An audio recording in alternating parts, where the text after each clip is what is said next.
Testing 1, 2, 3, 4, 5, 6, 7, 8, 9, 10.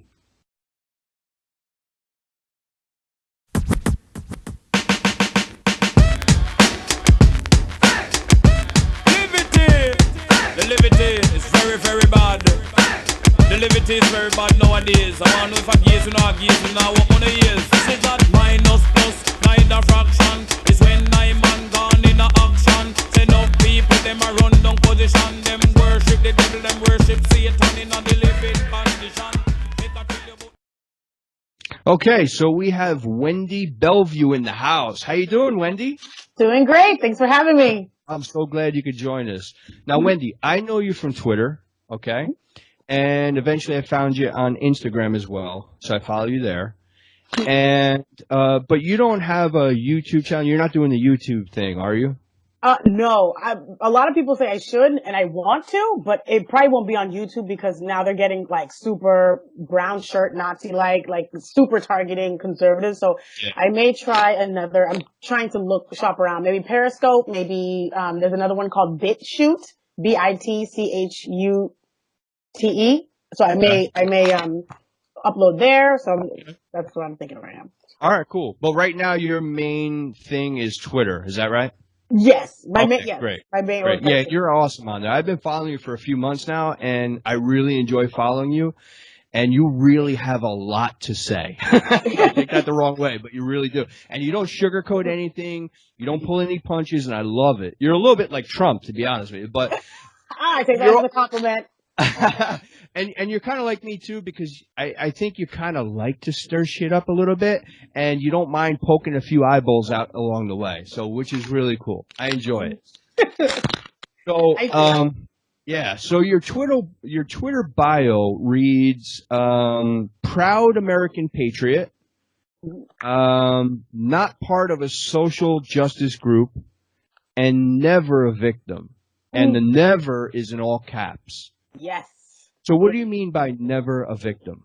Well, in this day and age where, like it seems to be like everyone's racing to the bottom, everyone needs to be a victim, or they feel like their opinions doesn't have more clout, or for them to get more attention or sympathy or validation somehow. Like you need to be that person that's like, well, as an African American, and someone else comes in, well, as an African Latino American with one leg, I can tell you that it's like, calm down.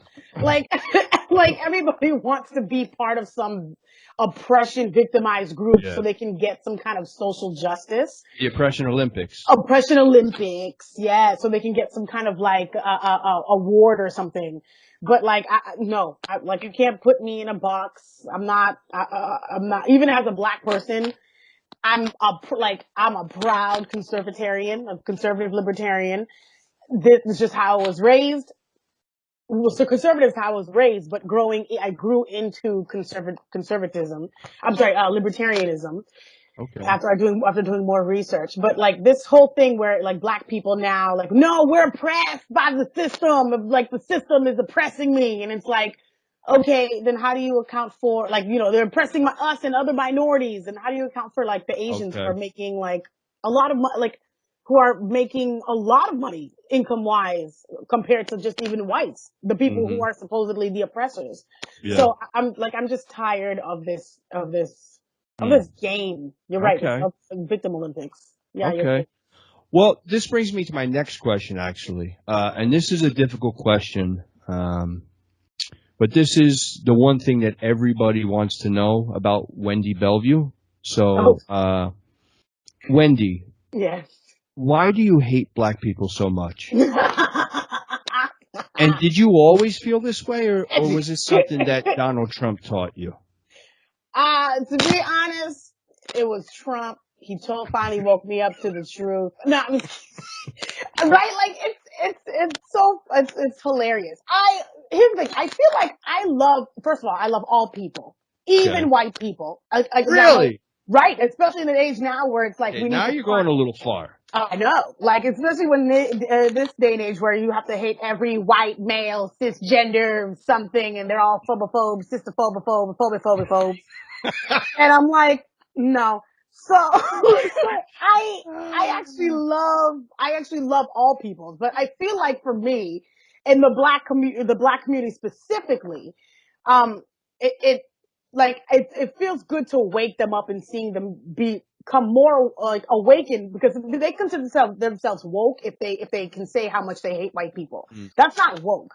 Woke is being able to realize that the same laws and principles of freedom that like elevate white people or Asian people or Hispanic people to a level of wealth is the same thing that's going to free you and elevate you to having socioeconomic whatever. It's not this like victimhood mentality thing. So I feel like I'm more pro black and pro everybody, because I'm telling you what you need to do and who you need to follow, like who you need to like read up on, and like the ideologies you need to adopt to actually be successful. And that would be the ideologies of the people who are successful, whether they be white, Hispanic, Asians, all that stuff.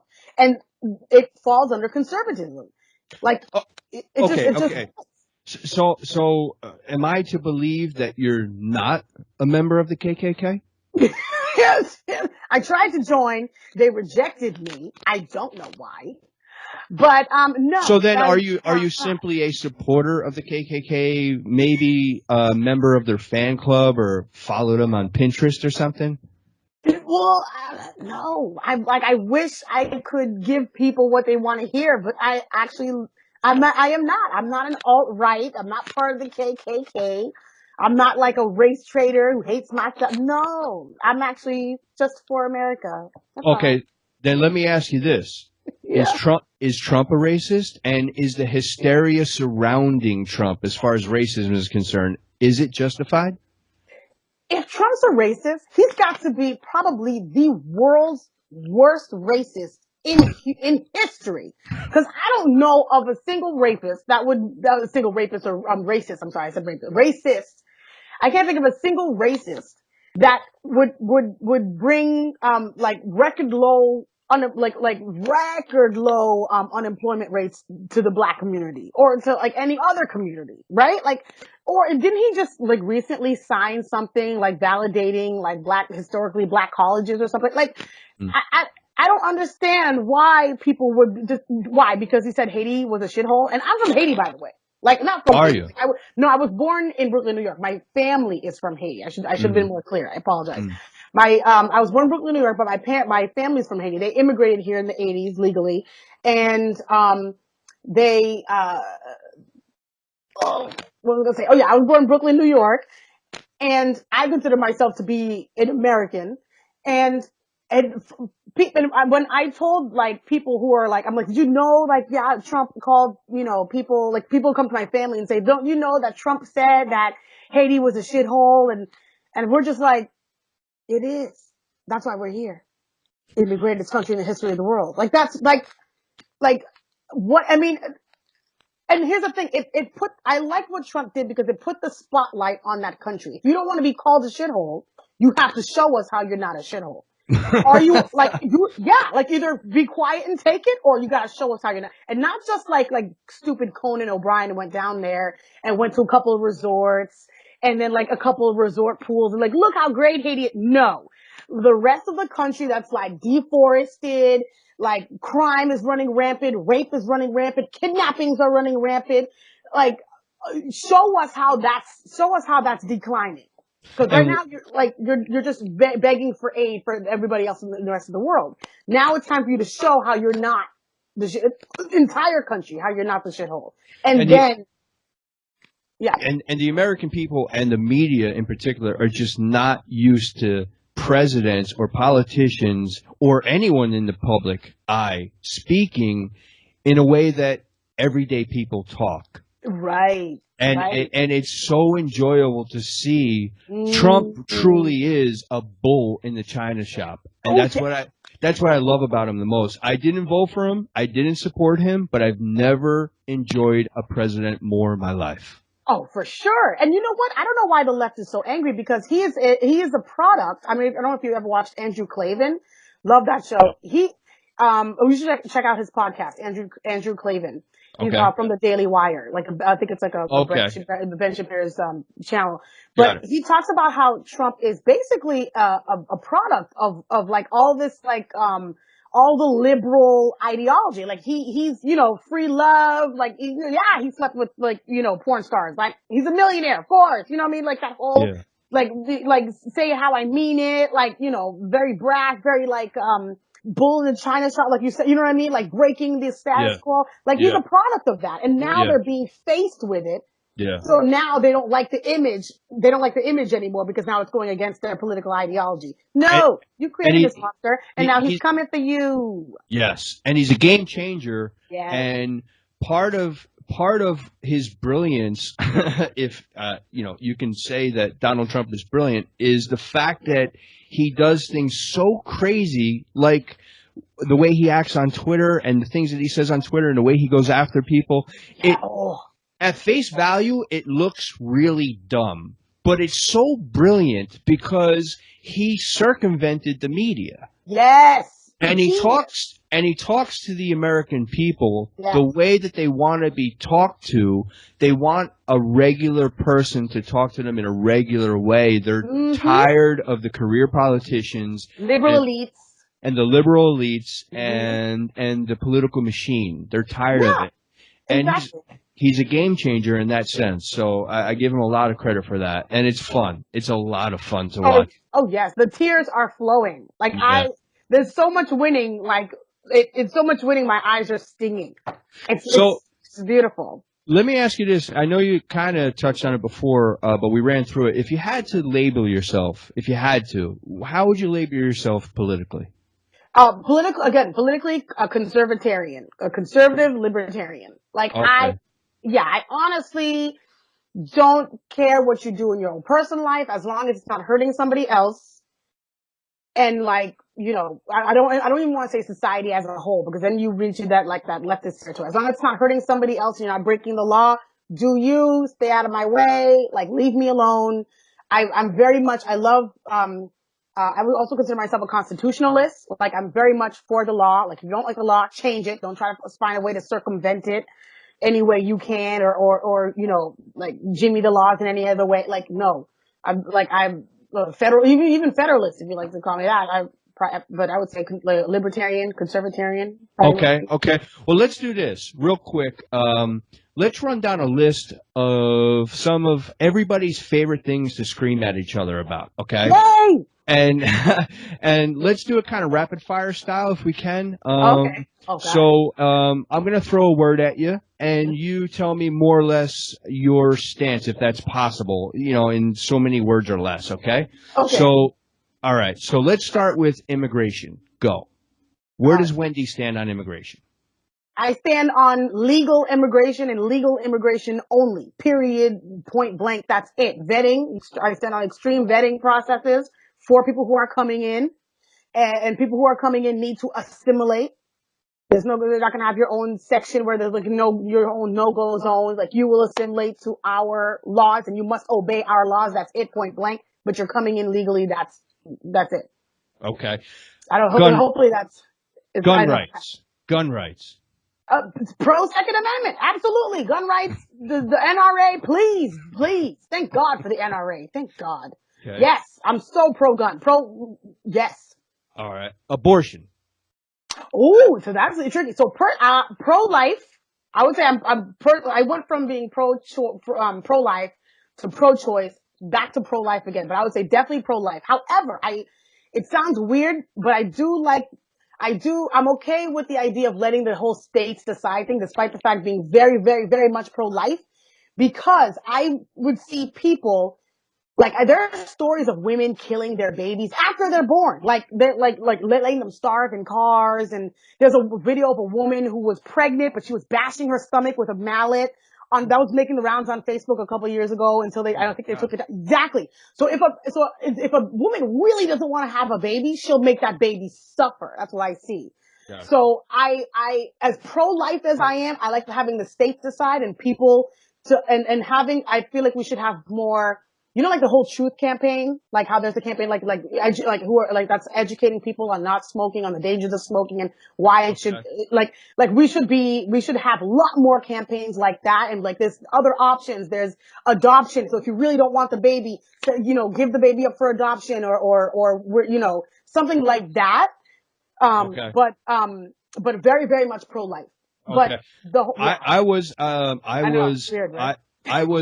was definitely pro-choice, but then again, back way back when, I was far left winger as well. I had my walk-away moment maybe like 20-something years ago. Okay. Oh, wow. Yeah. You're the first ones. I was a pioneer. Thank you for blazing the trail. Yeah.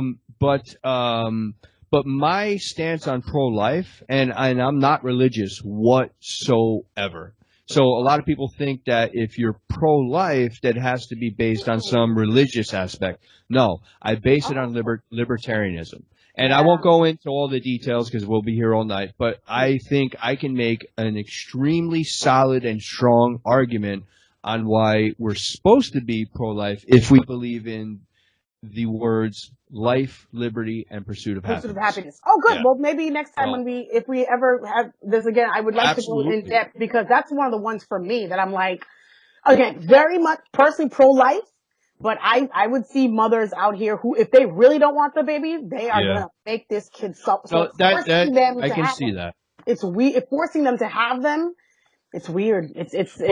But for me, where it lies in, I've had this conversation with many extremely educated libertarians, people who even understood the dynamics and history and philosophy of libertarianism probably even better than me. But there's one thing that I think a lot of people who are in this realm make the mistake of, is they tend to forget at times that one right cannot cancel out the other.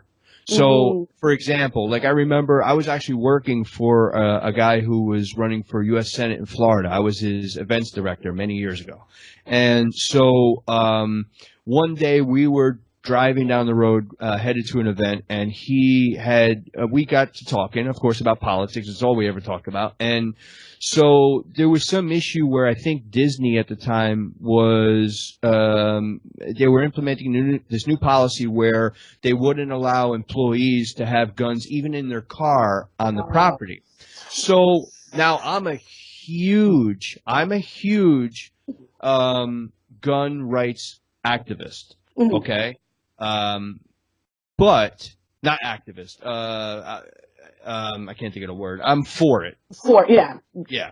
So, but here's my stance, and this is where I come to it, and this is kind of where I'm at with the abortion thing is, but the right to self-defense and the right to bear arms does not cancel out Disney's right to private property.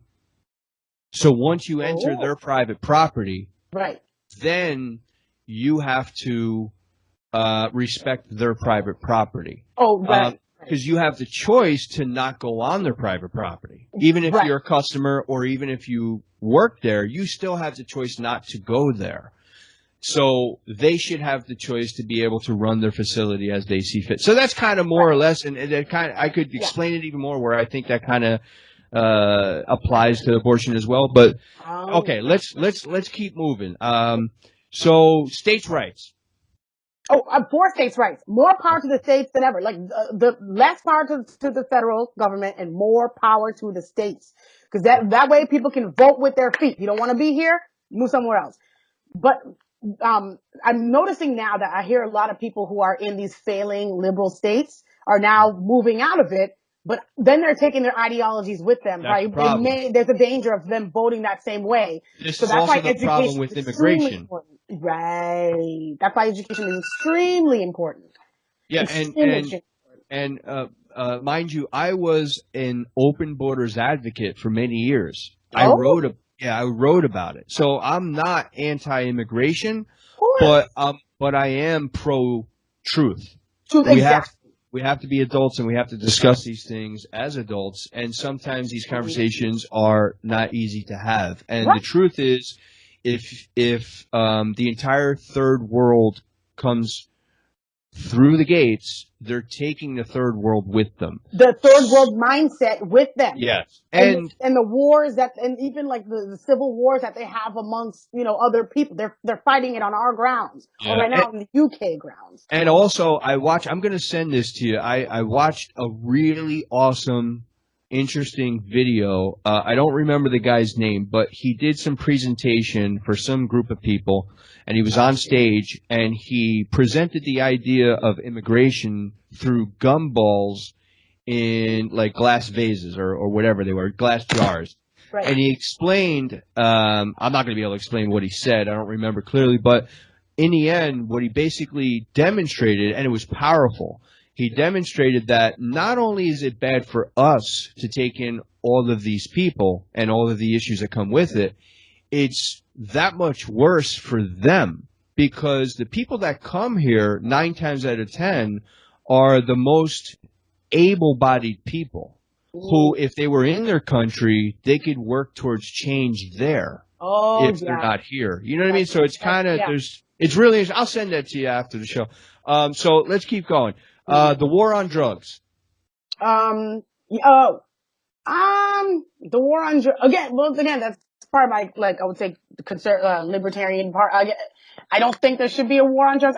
It wasn't successful this time around. I mean, if something isn't working, like, stop doing it. If you can't keep it out of prisons, how can you keep it off the street? Wait, what? They're in prisons? See, you just blew my mind. You just blew they're in prisons? You can't, so there you go. If you can't even keep them out of prisons. Oh my God. Yeah.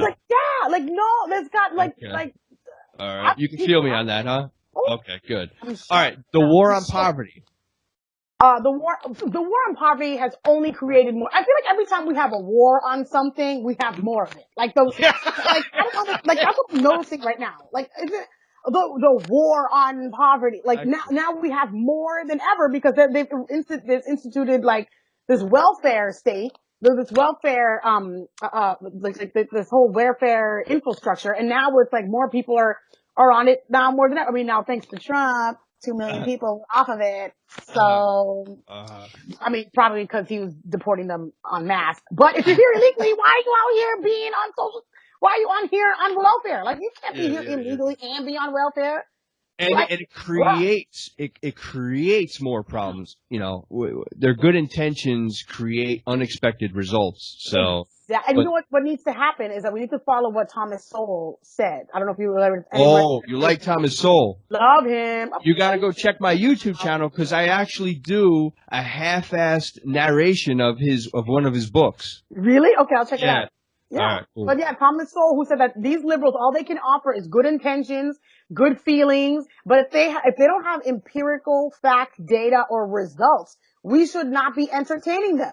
And that's what we're still doing. We're still, like, as conservatives or libertarians, we're still, or we don't track the results. Exactly. Not only do we not track the results, but we're still on the defensive. We need to be on the complete offensive. Like, every time there's a school shooting, we need to be demanding, the same way they demand less guns and like no more, hashtag never again. We need to be like demand hashtag more armed people in my kids' schools. Like we need to be, because if we keep defending, we're always going to lose ground because we keep moving backwards. We need to start going on the offensive. So, they have bad ideas. They have bad results, and then they have excuses for why they have bad results. But that wasn't real socialism.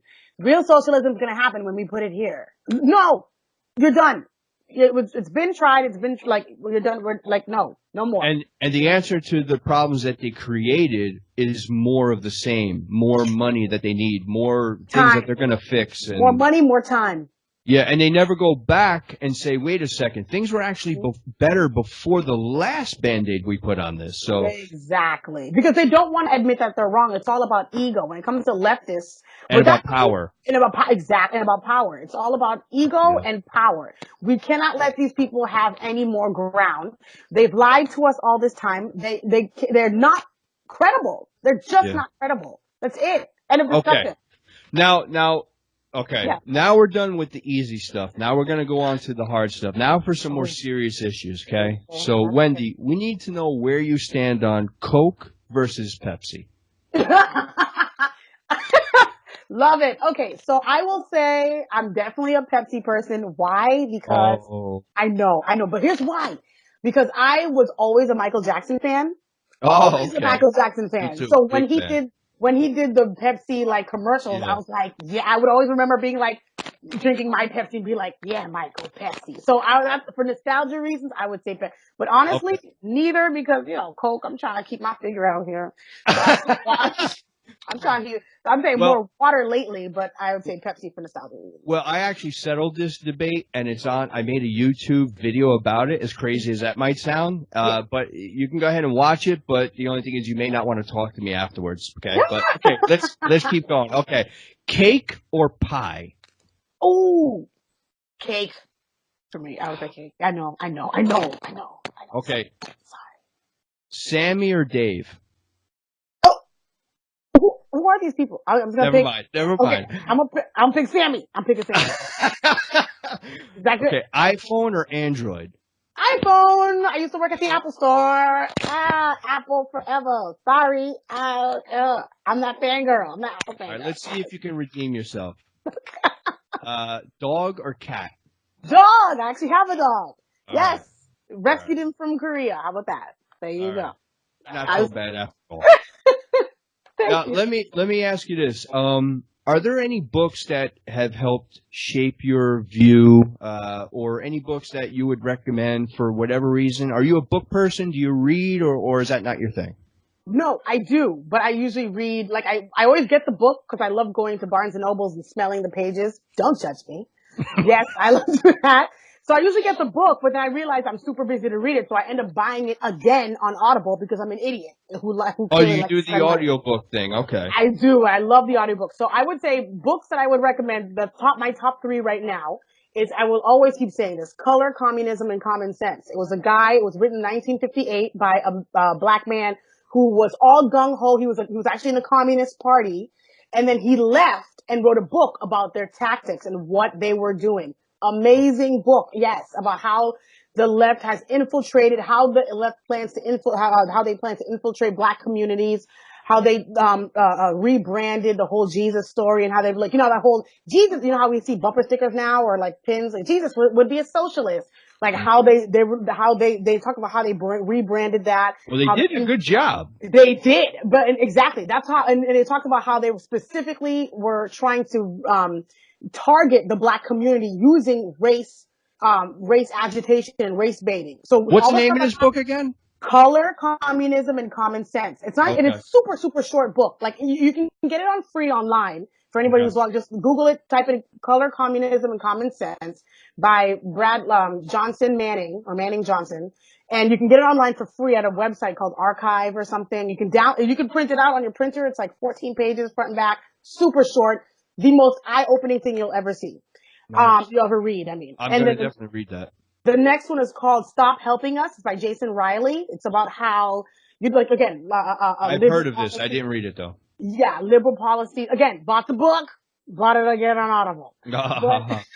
But at least you have a nice bookcase full of pretty books. I do want a bookshelf. I like the Kindle and the Audible because it's convenient on the go, but I love having bookshelves. So I'll just keep doing that until I die. So you'd be perfect to listen to my narrations. You'll love it. Oh, I will. Okay, yeah, definitely. You'll love it.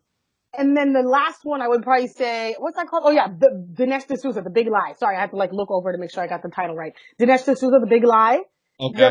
Yeah, that's another good one. I think I saw you post something about that on Twitter. Yes.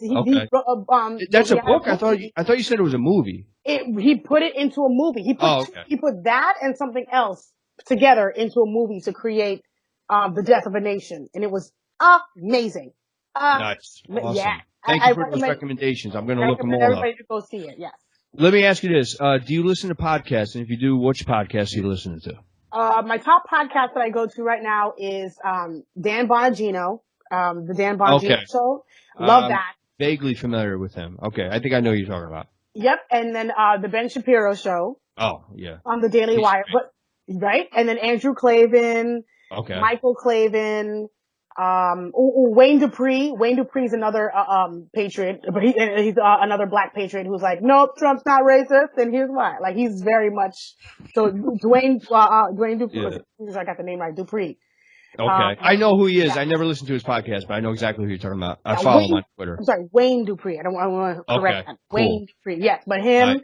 And then the Milo show, Milo Yiannopoulos. Is he still doing that? Because I thought he stopped for a while. He's still doing it. I know he's a troll, but I've always loved Milo. I mean, again, you have to take him with a grain of salt. Yeah, you have to take him with a grain of salt, and don't take him too seriously. And he will say things that offend you. But I love how he's fearless. I love fearless people who aren't afraid to speak their mind. Yeah. So yeah. Okay, so how about TV? What are you binging on right now? Okay. I'm binging on, currently I'm on Hulu binging on Castle Rock because I'm in episode 6. Okay. I don't watch the show, but I'll take your word for it. Yes. It's good? What is it about? It's like the Stephen King's characters. It's like all the Stephen King's characters, but in like one place. So I've been watching that right now. And a lot of Rick and Morty and a lot of like Korean dramas. Don't judge me! Korean dramas? I know. I love Korean dramas. Korean dramas they're so good. They're so good. I recommend them. It's so good. Yeah. That sounds interesting. Cool. Wow. I know. Got varied taste. Very nice. Very nice. Right? I'm everywhere. That's what life is all about. Spice of life. Go ahead. Louder with Crowder. I can't believe I left him out. I don't know if you ever heard of Louder. Oh yeah, he's good. He's Louder with Crowder for sure. But I read about anything on CRTV, but I usually zone in on Louder with Crowder. I'm even a Mug Club member and everything. Like I love Stephen Crowder. He's so funny. Yeah, he's good to support these people because it's so hard to have this content out there, and they're making it harder and harder for us. So it's good that you support them. Let me ask you this: what's next on your agenda? Are you working on anything specific? Are you going to pursue some sort of activism or internet media enterprise or something? Or where do you see yourself in a few years, either personally or professionally or activist wise or whatever? I've been giving that a lot of thought, and I would like to see myself definitely doing something, like internet media-ish. Okay. Like I was going to start with the book Color, Communism, Common Sense, and I was going to go through, like maybe do like an online book club where it was short, but I would go through chapter by chapter, and like the tagline would be like, a chapter a day keeps the stupid away. That came to me, and I'm like, I'm gonna do it.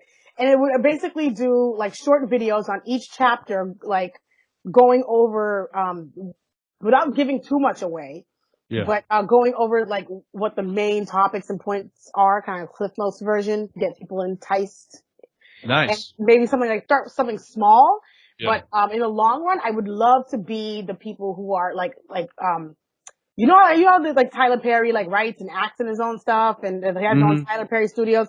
Probably do something like that, but for like people who are conservative, libertarian, like you don't like stuff that's like not fully liberal. Like you don't see that on TV, but something that's still fun, that we can create our own avenues, our own studios, our own. Oh wow, I'd like to talk to you about that.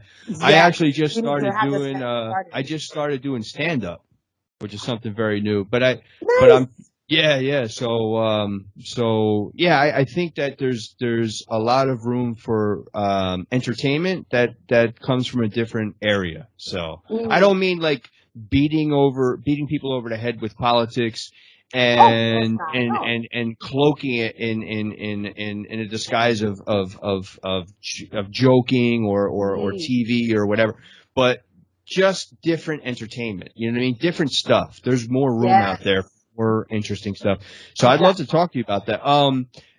Let me ask you, you just reminded me, because I forgot all about this completely, but like I said, I follow you on Instagram, and I saw a couple pictures. It looked like, do you work in some kind of like movie production or something? I saw it looked like you were on a TV set or something.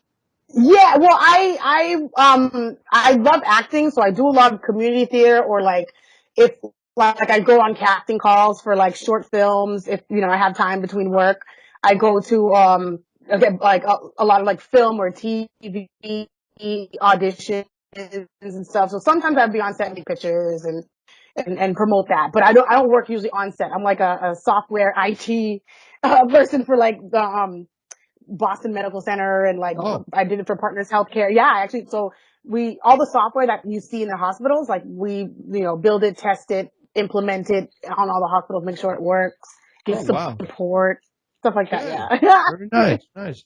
So, and then you do your superhero thing on Twitter at night. That's right. Saving the world. That's the goal. All right. Wendy, where do you want people to follow you? Where should people follow you if they wanted to follow you? On Twitter or? Yes, Twitter. I would say Twitter is probably the closest. I mean, again, I'll try to be on it as much as possible. Okay. I promise I will. But Twitter is definitely where like all my stuff is. Okay. I mean, I'm on Facebook too, but I'm trying to wean away from Facebook because they're turning crazy as well. Okay. But I would say Twitter at Real Wendy Bell, like so REAL Wendy, like the Wendy's restaurant, Bell BELLE at Real Wendy Bell, and same thing for my Instagram at Real Wendy Bell. I would say Instagram is more. I don't try to put a lot of stuff on, except for like personal family pictures and stuff. Okay. But I do put a lot of like, sometimes I see a nice political meme or something and I put it up there. But I would probably say the best thing to find me and like for political views and stuff would probably be Twitter. All right, great. Yeah, and you're good on there. Definitely go follow Wendy on Twitter. You'll have a lot of fun following her. And I'll leave the link below the video as well to your Twitter page. So, Wendy, it was awesome chatting with you. Thank you so much for joining me today. Thank you for having me. Yeah, definitely. Let's do this again real soon, okay? Sure, absolutely. Thank you so much. All right, and I'll see you on Twitter. I'll see you. Thank you. I'll see you there. See you. Living